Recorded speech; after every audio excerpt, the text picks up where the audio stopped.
BJP पहली बार 2014 में हरियाणा की सत्ता में अपने दम पर आई। इससे पहले वह सरकार का हिस्सा रही थी, लेकिन हमने दम पर खुद बड़ी पार्टी के तौर पर सरकार बनाने में 2014 में ही सफल रही। इसके बाद 2019 में वह सबसे बड़ी पार्टी बनी और जेजेपी के साथ मिलकर सरकार का गठन किया।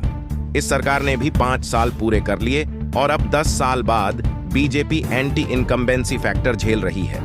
2014 के बाद यह चुनाव उसके लिए सबसे कठिन माना जा रहा है, लेकिन इसके बाद भी जीटी रोड से लगते इलाकों में उसकी मजबूत पकड़ है। यही वजह है कि कांग्रेस की ओर से खुद राहुल गांधी मैदान में उतरे।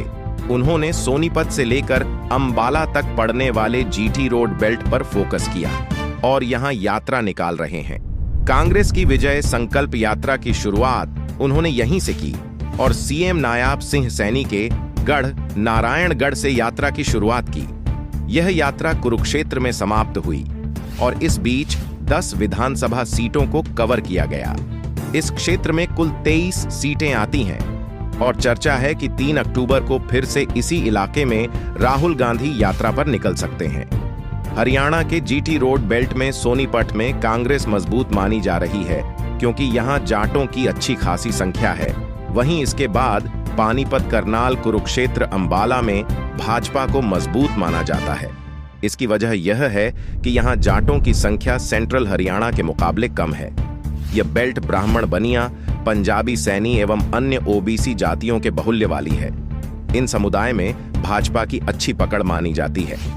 भाजपा ने 2014 में इस इलाके की 23 में से 21 सीटें जीत ली थीं।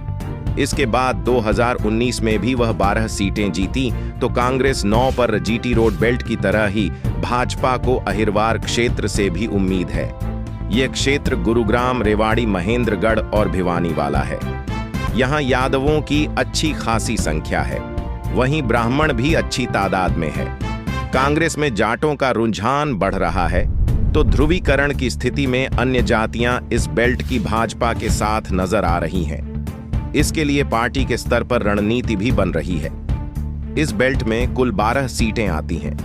बता दें कि राहुल गांधी इस वक्त विजय समरथ यात्रा निकाल रहे हैं, जिसके जरिए वह हरियाणा की ज्यादा से ज्यादा विधानसभाओं में जाकर कांग्रेस का प्रचार कर रहे हैं। यह यात्रा 30 अक्टूबर से शुरू हुई थी और कल यानी 3 अक्टूबर को इस यात्रा का अंतिम दिन होगा। गौरतलब है कि राहुल गांधी ने 1 अक्टूबर को बहादुरगढ़ में रथ यात्रा की थी। इसके बाद उन्होंने वहां लोगों को संबोधित करते हुए बीजेपी पर हमला भी किया। हरियाणा में भी इन्होंने नया काम किया है। पहले आधार कार्ड था, अब परिवार का एक बना दिया है। क्या कहते हैं उसको, परिवार पहचान पत्र। अब मजे की बात देखिए, किसी कंपनी को 1000 डोज करोड़ रुपए का कॉन्ट्रैक्ट देना था। कहां भैया, नया काम करते हैं। चलो परिवार परेशान पत्र बनाते हैं। चलो हरियाणा के परिवारों को परेशान करते हैं। कभी आपकी उसमें आमदनी बढ़ जाएगी, कभी कम हो जाएगी, कभी आपको सरकारी प्रोग्राम से परे कर दिया जाएगा, रोजगार नहीं दिया जाएगा और कहेंगे भैया देखो आपके परिवार परेशान पत्र में आपकी आमदनी यह है। सच्चाई कुछ और है। कॉन्ट्रैक्ट देने के लिए पूरा का पूरा तमाशा कर दिया है, सबको तंग कर दिया है। ये जो इनका परिवार परेशान पत्र है, सरकार आएगी हमारी, इसको खत्म कर देंगे।